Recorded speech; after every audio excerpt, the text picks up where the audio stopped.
On a cold winter night in Brooklyn, New York, a bus slowly traversed the streets, its lights contrasting sharply with the surrounding darkness.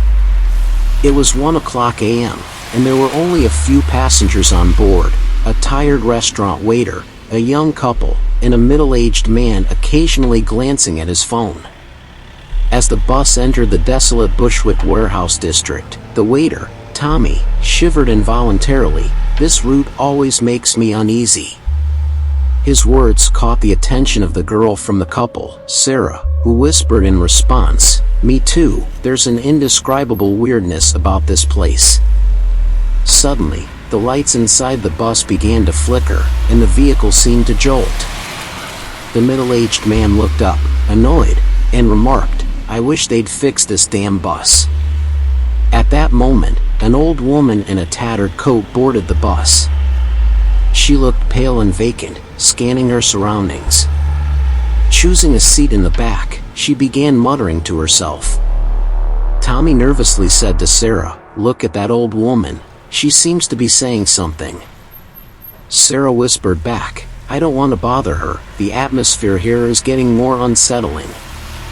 The bus continued deeper into isolation, the outside snowstorm growing fiercer.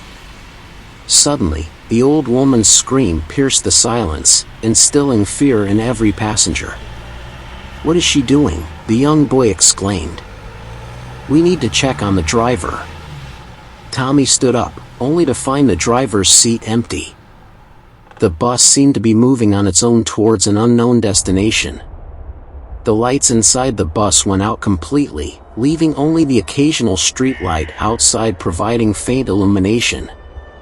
The old woman slowly stood up and began telling a story in a deep, hoarse voice about an old Bushwick factory legend, a tale of missing workers and unresolved mysteries. Is this true?" Sarah asked nervously. "No, it can't be," Tommy countered, his voice filled with fear and skepticism. Suddenly, the bus stopped in front of an abandoned factory. The passengers rushed out, finding themselves in the desolate area of Bushwick. In the mist, the figure of the old woman and the bus disappeared. "What do we do? Why is it so frightening here?" Sarah asked, trembling. Tommy looked around, surrounded by thick fog. He tried to call for help, but his phone had no signal. "We need to find our way back to the city," the middle-aged man suggested. They began walking along the desolate streets, but with each step, the fog seemed to thicken. The distant, deep sounds only heightened their fear. They kept walking, seemingly going in circles, trapped in the labyrinth of Bushwick's abandoned factory district. The sparse streetlights and the snowflakes added a mysterious feel to the desolate night. "It seems like we're going in circles," Tommy said anxiously, his voice trembling in the night wind. "Look," the young boy suddenly pointed ahead, where a dilapidated building loomed. Approaching cautiously, they found it to be an abandoned factory, with broken windows and open doors. They decided to enter, seeking shelter from the wind and hoping to find a way back to the city. Inside the factory, they found old machines and abandoned tools, with graffiti from former workers on the walls. The air was filled with a suffocating silence. "We can wait here until dawn," the middle-aged man suggested. They found a relatively dry corner and tried to light some waste paper for warmth. But then, they heard strange noises, like distant machines suddenly starting up. "What's that sound?" Sarah asked nervously. Tommy stood up to investigate. As he moved towards the noise, a shadow flashed across his vision. "There's someone here," Tommy shouted. But the shadow that appeared again was not a person, but strange mechanical devices that seemed to start on their own, making creaking noises. An ominous aura surrounded these machines, as if some force was controlling them. Fear enveloped everyone, and they realized the abandoned factory might hold a terrifying secret. Suddenly, the lights in the factory flickered, making the scene even more eerie. "We need to get out of here," the middle-aged man shouted. They hurried towards the exit, only to find the door blocked. Then, the old woman's voice echoed in their ears, "You can't escape."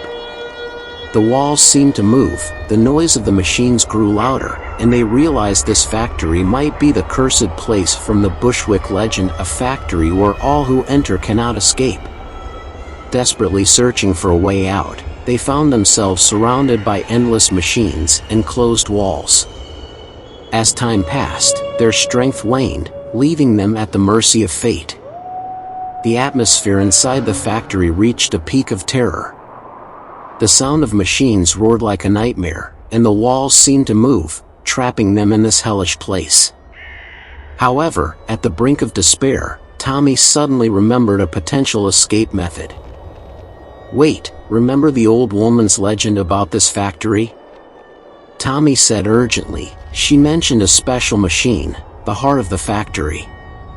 Maybe if we find it, we can break the curse." Despite their skepticism, in this dire situation, they decided to follow Tommy's idea. They began searching for the legendary machine.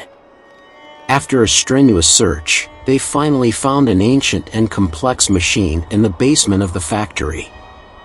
The machine's central part seemed to be a control panel, covered with switches and buttons.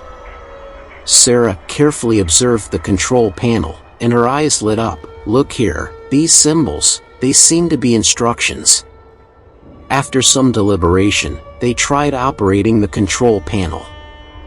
As the last switch was activated, the whole factory began to vibrate, but this vibration seemed to carry a power of liberation. At that moment, all the machines suddenly stopped, and the walls became still. The lights inside the factory brightened and warmed, and the suffocating fear dissipated. They rushed to the exit and found the previously blocked door now clear. They burst out of the factory, greeted by the first rays of dawn. The streets of Bushwick were unusually calm and peaceful. When they returned to the city, it was early morning. The streets were bustling as usual, everything seemed back to normal. They looked at each other and smiled, exhausted but filled with a sense of triumph. From then on, bus route 302 never experienced any strange incidents again, and the abandoned factory became just an ordinary old site.